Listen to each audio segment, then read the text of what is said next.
guys, this is Kelly. I am back with another process video. This layout is for Stuck Sketches and I am using the October 1st sketch. This sketch calls for 4 photos and I am going to be using 3. I have switched the orientation of the sketch. I've just flipped it to where the strip of photos is on its side. This is an easy sketch though to flip the photos on top, bottom, right, or left, and it is a really neat sketch just for that reason. I wanted to keep it though as a vertical, more like a photo strip, just because this is a design that I just won't do when I'm doing a page on my own. It's something that I like the inspiration to do so. It's easy for me to fall into layouts that I make frequently, and this is definitely one that is not. So I truly enjoyed this sketch just for that very reason. So for today's layout, I have pulled out my Maggie Holmes Carousel collection. I am challenging myself to use it and use it on a layout that is not theme park or carousel related. So I'm going to focus primarily on the colors, the aqua, the black, and the cream, and have some pops of gold. So I'm going to use this beautiful paper in 2 ways. I'm going to cut a strip of the green floral and place it behind the photos, and then I'm also going to fussy cut a few of the flowers. I only do one on camera though. I'm going to go back later and fussy cut a few more. They are gorgeous, and if you don't like to fussy cut, this is a paper that is fairly easy to fussy cut. You don't have to do these dark leaves that I'm cutting right now, and the flower and some of the leaves are pretty basic, not very intricate, so it makes it pretty easy to do so, and I just think that it looks fantastic when it's done. I'm not the first person that's done this. I'm sure you've seen multiple people do this as well. It's just one of those things that I like to do. I feel like it really stretches my pattern paper, and it is a great way to get several, not die cuts, but they work in place of die cuts, and it really stretches your collection. So I'm going to go ahead and get a few of these papers lined up. You're going to see me alternate them a little bit and just trim them down. I love this green color. It is gorgeous. I don't usually scrapbook with a lot of green, but it's only because I can't find good shades of green that I like. I don't necessarily want to scrapbook with like the color of my foam that I have right now, but these 2 shades of green on this piece of paper are gorgeous.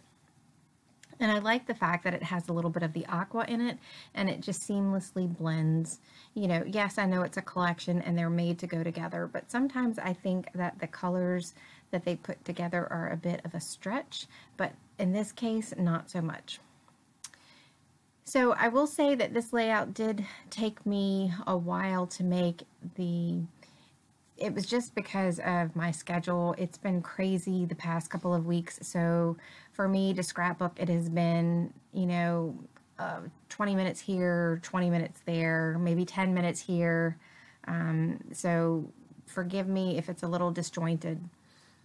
So I decided to use my die cut machine, and I used dies that I had. I believe they were from Studio Calico, and just cut out this tag. This black and white floral was from one of the pattern papers in the collection, and then I went and used my circle punches to cut out a reinforcer, and I used this gold glitter pattern paper to help pull in the gold of the die cut heart. Now, I wanted to put my title on the tag like it called for in the sketch, but the black floral was definitely too busy of a pattern for the title to show up on, and I really wanted to use the embellishments and the thickers that came with this collection, just because I'm trying to be good and use up some of my things before they just sit in my stash. And I found this like a bigger label. It's one of her pattern papers has a bunch of different labels, and I cut this one out because of the green that, you know, it around the edge, and I felt like if I put this label over top of the tag, that it would make a nice place for the title to land. It would still stay true to the sketch, and it would still allow me to have that gorgeous black floral tag on the page. So I do like the way things are starting to look, so I want to go ahead and get things stuck down. One of my pet peeves when I am creating is to have my layers go all over the place. So I just want to go ahead and get a few of these put down so that I can move this, you know, this strip as a set, and not have to worry about the papers going every which way. So as I mentioned earlier, I do want to layer this tag. I'm just trying to figure out if I want it at the top or at the bottom, and I decide I like it better on the bottom just because the black and white floral I feel like is a little bit heavier, and it helps to anchor that, that title piece. Now I do want to use this gorgeous black and white paper as a border. I am going to gut it. I'm not sure if I do that on camera though, and I'm going to mount the white cardstock on top of the black and white. I love black and white papers for this very reason, and it is one of my favorite techniques to do. I just feel like it adds a fun, punchy border, gives it a little bit more personality, and just helps to contain the layout and frame it.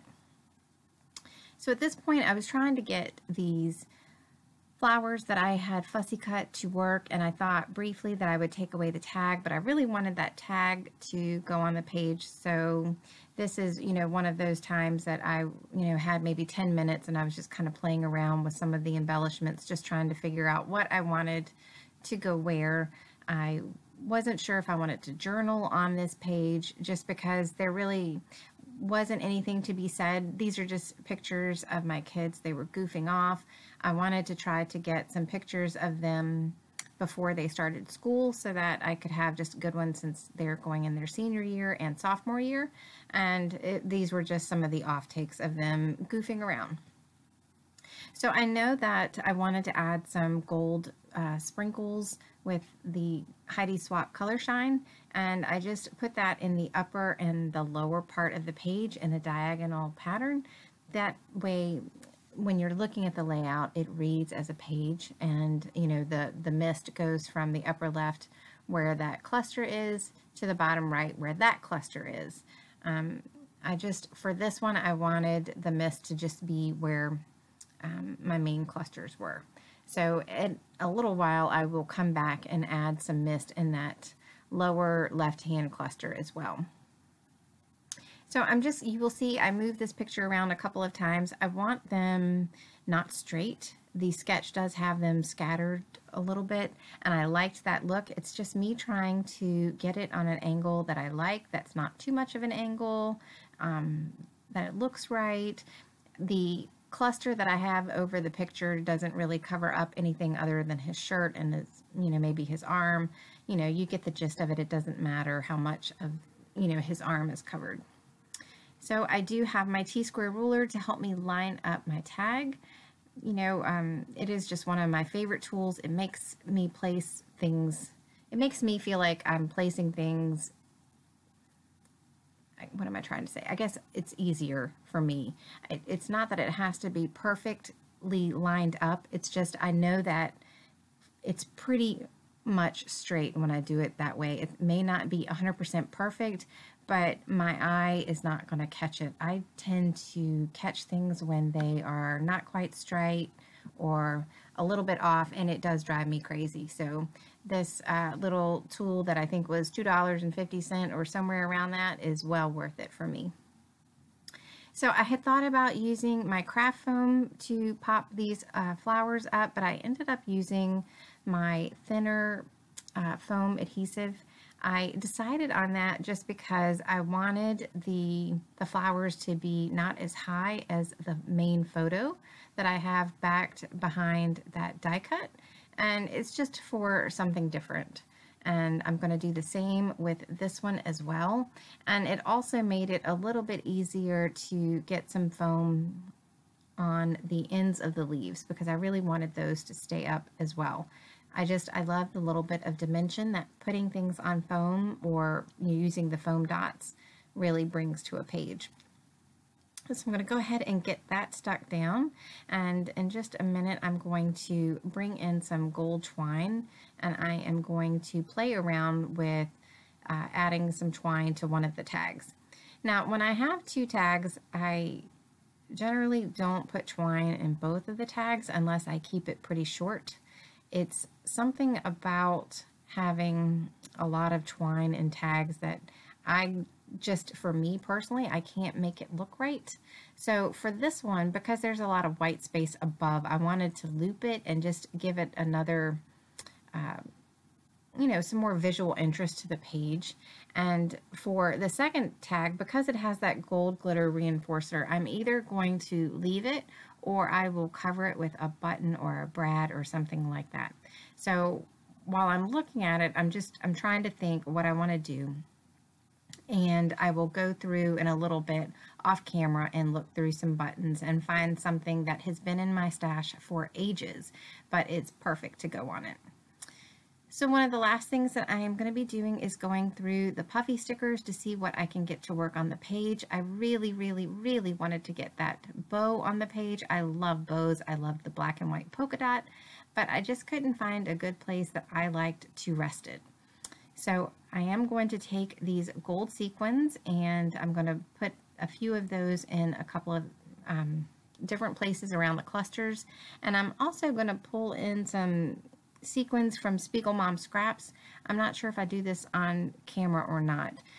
See if I can find the collection that I use from Spiegel Mom Scraps. It is Ferris Wheel, and they are beautiful shades of turquoise, and it's the palest blue little flower, and I'm going to put a couple of those around the page as well. So be sure to look at the close-ups so you can see those. Those may be my new favorite sequins just because they're a little bit different. They're dainty and the color is absolutely stunning.